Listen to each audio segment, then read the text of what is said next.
ময়মনসিংহে রোডের কাজ চলছে, দেখতে পাচ্ছেন। আজকে কিন্তু পিচ করবে,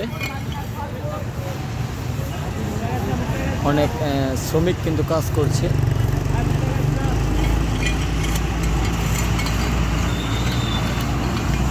এটা হলো ময়মনসিংহ রাস্তার মেরামত করা হচ্ছে। এটা হলো ময়মনসিংহ শহরের পরিস্থিতি।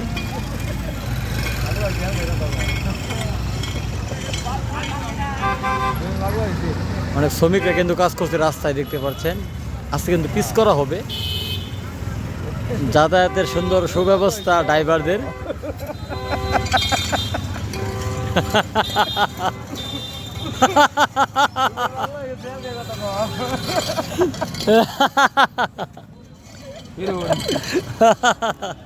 হাসিটা তুলি তুলি থাক বললাম।